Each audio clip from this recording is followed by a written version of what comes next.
Okay, Katie, we're back.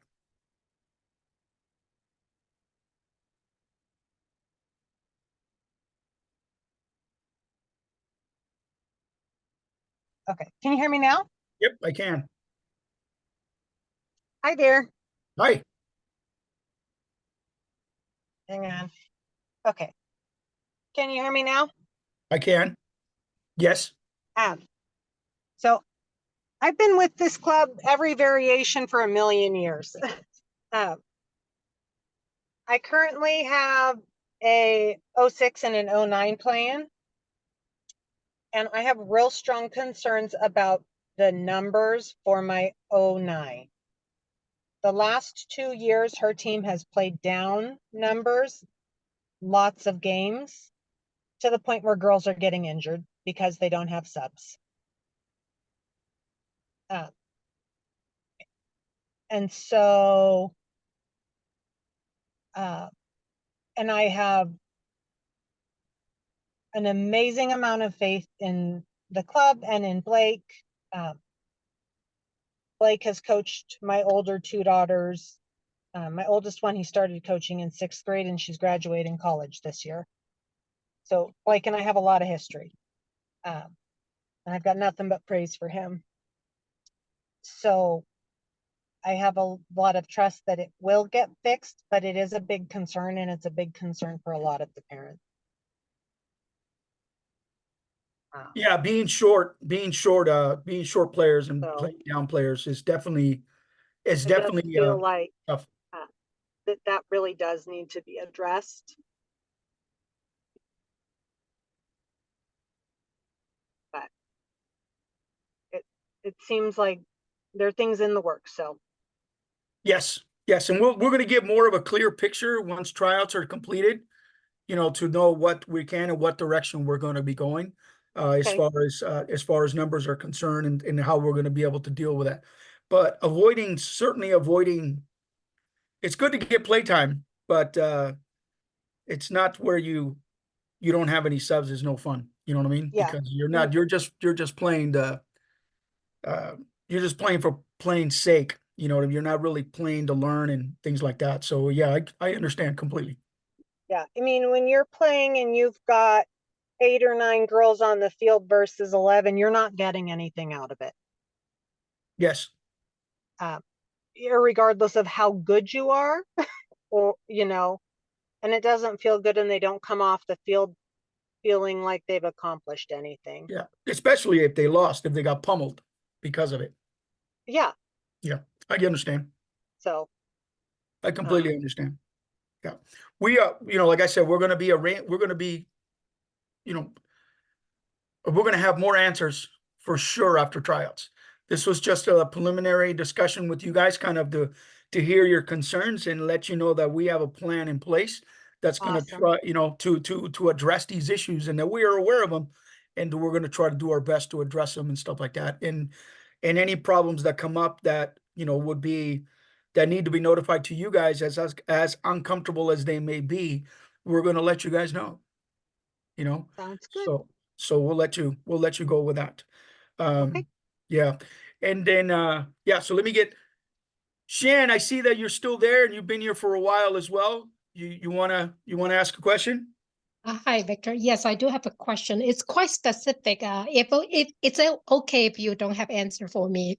So I would like to know what's the plan for the '09 Navy girls? Because my daughter's been playing with the '09 Navy girls like since ever, forever, since they were like Storm and all that. So like to know if there's a plan on keeping these girls together as much as possible, or because I think Blake has mentioned something like we have a mix of girls from is it '06 to '09 in this parent meeting, and there's sound like it would be placed roster more like depends on the level more than by age group. Is that something like, say, if some '09 girls have extreme good soccer level, they might be placed in a, say, '06 roster instead of in '09? Is that, did I I understand don't know that we'll correctly? go that high, but Right now, Like the example, yeah, like yeah, oh, I get it. I totally get it. like, And it's possible. It's possible. We just don't know. Here's what I do want though. Here's what I've talked to Eric about, and he's given me, his insight on the team. We want to keep the team together. Mhm. It's a good team, and we want to keep it together.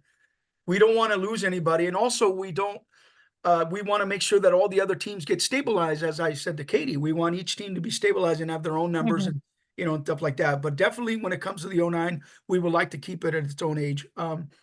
But if there's a mix that we need to be doing, then certainly yes, we would be mixing the 09s and the 08s, and Mhm. potentially making, taking, for example, the most skilled players on both of those age groups, putting them together, and then taking the other groups, and then putting the other ones that need a little more work, putting those together, which makes it 8 and 9s as well too.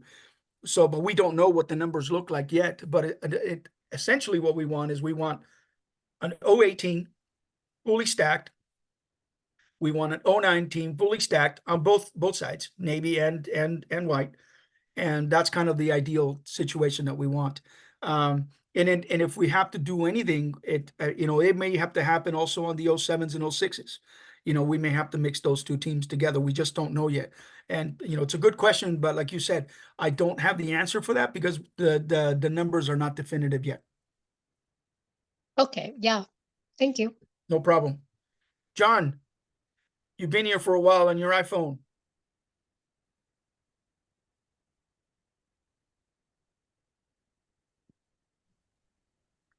Hey, it's John again.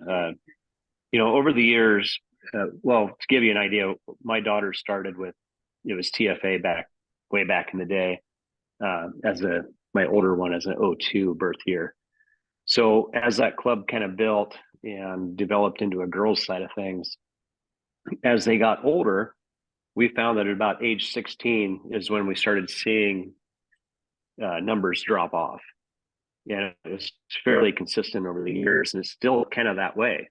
Yes. One of the big concerns is how do we promote and get more kids involved, and how do we retain players and keep them involved? So that happens as soon as boys and girls get a car. Yep. They start, they have other interests that come up, right? Other sports, other activities, things like that, or even that, I'll go as far as saying that it's not cool to play soccer anymore, right? Or whatever that, the Or thing. working. Yeah, or working, exactly. They have part-time Yeah. jobs now. They want some more money, and parents want to, get, say, well, go get a job and get some money, and so which is great. You know what I mean? But yeah, there's a lot of other things that come up. But one of the things that that we got to focus off in this, in the sake of Katie and Sham and all the other conversations we've been having is how do we retain the ones we have and recruit the ones we need some more, right? So right now we're kind of putting together kind of a recruiting, not recruiting, but we're going to be kind of expanding our reach to be able to have more people know who we are, right? We recently worked together with OYSA as far as them releasing a tryout flyer within their systems, and they have a much bigger system. They have a much bigger data collection than we do, so it blasted it out to all the areas. We're talking about Jefferson, we're talking about things, all of that. And so we're hoping we can get now by fixing the internal issues that we need to address will also help with retention. So recruitment is one thing, but I think right now the critical piece right now is also that's there. It's keeping the ones we have, and that's going to be important because that's what this is all about: is trying to find a program that better that gives the girls more attention. It gives them more opportunity. It gives them more quality, and it gives them more quantity at the same time. So I think that's what we're doing at the moment to be able to retain the ones we have and the recruiting the ones that we don't have. So we'll be going over to, to different locations. I plan to take trips over to, like places like Jefferson or Sweet Home and looking at their high schools and or seeing any other soccer fields that some of them might be playing on or something like that. So we'll be doing a lot of that in this coming month that we're off here. So, and trying to get some more people. So we're putting our name out there. We're doing a lot of Facebook stuff, and Twitter, and TikTok even, to be able to get some more of those, that age group back in, and then working on the inside to retain them. Yeah, And I I'll- always wondered, where advertising would fit in, but it's a different. The kids these days don't really listen to radio much. It's always streaming. So where do you advertise to target the kids is the big question. I think it's TikTok. I think. Yeah, yeah. Yeah, TikTok, Twitter. Instagram. I will say, Victor, the one thing I want to add is as we look at the research for any soccer organization, any marketing strategy, the biggest marketing success comes from word of mouth. Yeah. So fixing the internal problems is how we're going to improve the retention, and then blasting out using OISA and social media, the email marketing strategies, and then Victor talking about going out and actually observing and talking to people in person. The biggest way that we can expand our population is through you guys, through just talking about it, inviting people to come out to tryouts, all kinds of stuff. That is the biggest, most successful form of marketing. So we're going to do our best to retain these kids and to do our best to push out as much marketing material as we can. But yeah, if we want more kids, the best way to do it is start talking to people. That's where you come in, John. That's where you come in, Katie, and help us out that way too. We've gotten several kids to come to the club since we've been involved. So yeah, I agree. It is a lot of word of mouth. It's just getting the parents to buy into that commitment. They think it's a major ordeal to play club soccer, and financially, yeah, it can be a big burden, but it's the travel, we're 35 minutes to Albany and about 45 minutes to Crescent Valley. So, where we live. So, we drive, it's not a big deal. Our commute's not that hard. So I think other people can do it. It's just, whether they want to commit to it or not. Exactly. And Exactly. understanding the benefits of it. Right. Yeah. So that's kind of the part that, they have to, once they come see, the thing about it is they also need to come see that there's different levels of what they want to do. Right. I mean, they don't necessarily have to be involved with a Navy team that does a lot of traveling. They can stick around with a white that does not that much traveling, right? That kind of stays local in their games, and things like that. But there's options. But I appreciate you, John, helping us out and bringing in those players, and hope you can continue to do that. I appreciate it. I hope I pronounced this right. Seema? Yes, you got it. All right. What do you got for us? I don't really have any questions. My daughter's in a little bit of an unique situation. She's actually a 2010, and she's on the 2010 Navy team, but she trains with the 2008 Academy team. There was a point this winter where she was playing with 5 different teams, including her indoor team. So I'm just trying to understand the lay of the land and what it might look like next spring. She's going to be a freshman next year. So I don't have any specific questions that are applicable to the big group, and I'm happy to talk about her unique situation offline later if you'd like to, but I'm just here to understand what the lay of the land will look like. Well, I would like her to stay with her own team. You know what I mean? I think she plays with the team because she might be, pretty good. I'm assuming if she plays with an older group. Mm-hmm. Yeah. So either that she stays with that older group and that group only, or she comes with the 2010s. You know what I mean? She doesn't need to be, unless it's okay with you, of course. But No, I think we would prefer that she stick with one team. My son plays on the 2012 Navy team, and that little group of boys has been together for years together. And there's definitely some envy between the siblings because she sees that my son has this team that they've been together for a long time, and they've been able to build relationships. And my daughter bounces around a little bit, and she would love to be on a team with her peers, and with the kids who are at her skill level. So I'm happy to talk more about her individual situation. Sure, no problem. But I can address it now. For me, if she would like to stay with her 2010s, that'll be great. I don't know. We can talk about that, I guess, in private where she wants to be, right? Because that's more important than anything else. It doesn't matter where we want her. It's more important where she wants to go, because that's where she's going to put, she's going to put in her efforts. As an athlete that she may be, she's putting in her efforts in every team, but she wants that commodity. She wants what her brother has, which is a sense of unity and team play. And she has it, but she's seeing it from multiple perspectives and with different people all the time is not consistent. And so she wants the consistency of that.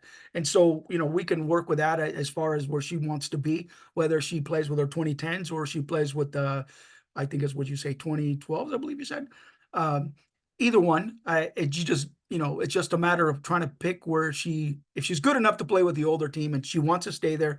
I don't see the reason why she just can't stay on that while we stabilize. What we're trying to do essentially here is stabilize movement, because it's not helping anybody. You know what I mean? As you can see, it affects your daughter in one way. And as Katie said, it affects her with injuries.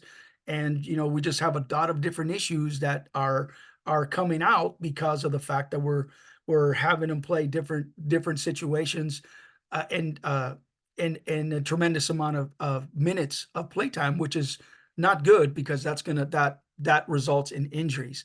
And then now we're short that player, which means now we're short all over the place one more time, and further aggravating the problem in the first place. So stabilizing the teams, keeping the teams together, and deal with the ones that were short and find solutions for those teams and help them stabilize is probably the best answer, rather than playing on 5 or 6 different teams and risking an injury that's going to keep her out, for a season, for a month, for a week, whatever it may be. Yeah, and I think part of the reason this year was so tricky was the DPL partnership and the numbers that were needed on different teams. So I think things will get better next year without the DPL partnership. While I mean, she's looking forward to going to Colorado with the 2008 team. And there have been good aspects of the DPL partnership. I think it will be easier without it next year. Yeah. Yeah. So that's exactly what, Blake had mentioned. We're going to try to give everybody the same experience. It doesn't mean that because there's no DPL, we can't go to certain places. Right. And especially if we have a strong team, why not? You know what I mean? They're not stopping us from going there. We apply, and, if they say yes, great. If they don't, we'll try another place. But, but having them compete still is obviously, there's a mix here, right? Have you heard in the conversations, there's obviously a mix of people that want to go, don't want to go, but most of the things that we've been hearing is stabilizing these teams. And once we stabilize these teams, we put them in the competitive level that they can perform at. And then from there, we progress into getting them in the tournaments that are going to help them develop and give them the competition that they're seeking to get, whether that be in Washington or in Vegas or in Frisco, Texas, or, wherever the case may be. Arizona. Great. Thank you. No problem. No problem. Well, if there's no more questions, John and Seema, I appreciate you guys being here. And Seema, you can get a hold of me anytime. We can continue the conversation. Will do. And John, Thank the you. same thing with you. You want to get a hold of me, I'm sure you can find my number on the website for coaches and stuff, and then just get a hold of me and we can talk some more if you want to. Thanks. Bye-bye. Good night. Bye-bye. Thank you. Thank you. Yep. Thank you. There you go, Bryce. We're done.